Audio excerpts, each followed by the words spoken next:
મારો પરિચયમાં મારું નામ શીતલકુમાર પ્રવીણભાઈ ભટ્ટ છે અને મૂળ બાલિટા તાલુકો સુરત જિલ્લો આણંદનો રહીશ છું અને નડિયાદમાં છેલ્લા 10 વર્ષથી રહું છું અને સામાજિક કાર્યકર તરીકે સેવા બજાવું છું.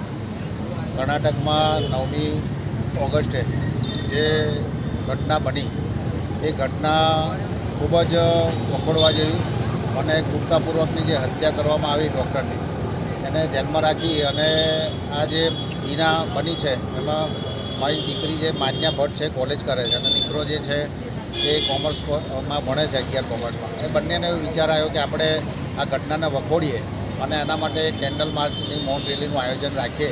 તો એક સામાજિક કાર્યકર્તાના નાતે બંનેને સપોર્ટ આપી અને આજે આ નગરપાલિકાથી ઇફકોવાલા હોલ સુધી મૌન રેલી રાખી છે કેન્ડલ માર્ચ સાથેની.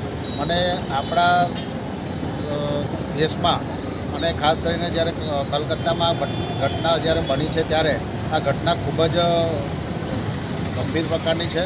આવી ઘટના બનવાથી આપણા દેશમાં જે દીકરીઓ માટેની જે સુરક્ષાની બાબત જે છે એ સુરક્ષાની બાબતમાં દીકરીઓ આજે ઘરની બહાર નીકળે છે. ગુજરાતમાં જ્યારે આવું કશું અન્ય રાજ્યોની સરખામણીમાં થતું નથી ત્યારે કલકત્તામાં વેસ્ટ બંગાળની જે સરકારમાં થયેલું છે ત્યારે સરકારને આંખો ખોલવા માટે અને સરકાર આ જે નરાધમોએ આ કૃત્ય કરેલું છે એ લોકોને ગંભીરમાં ગંભીર પ્રકારની ખૂબ જ ફાંસી જેવી ક્રૂરતા જેવી એની હત્યા જેમ કરી છે એ રીતે એમને ફાંસીની સજા થાય એ માટેની આજે આ કેન્ડલ માર્ચ યોજી અને મૌન રેલી દ્વારા સરકારમાં જે સરકાર એના સારી રીતે પ્રયત્નો કરી અને આ લોકોને પકડી અને ફાંસીની સજા આપે એ માટેના પ્રયત્નો છે અને આ દીકરીને શ્રદ્ધાંજલિ આપવા માટેનો આ કાર્યક્રમ રાખેલો છે. મેં BCAની સ્ટુડન્ટ છું, ચારુસેટ કોલેજમાં ભણું છું. જે આ ઇન્સિડન્ટ થયો છે એ બધી જ ગર્લ્સ માટે રાત્રે ઊંઘ બી નથી આવતી, બધા એટલા બધા બી ગયા છે અને તો બી જસ્ટિસ એટલો ડીલે થાય છે. બધે જ આ વસ્તુ થાય છે કે કોલકાતાથી લઈને આણંદમાં લઈને બધે જ આનો અપોઝ કરે છે. ખાલી નડિયાદમાં તો તમને લોકો મને ને મારા ભાઈ મીત ભટ્ટ એને એવો વિચાર આવ્યો કે આપણે બી કંઈક કરીએ, એટલીસ્ટ એમની જોડે જોડાઈએ તો એવું કંઈક થાય કે એના લડાઈમાં અમે બી કંઈક સાથ આપ્યો.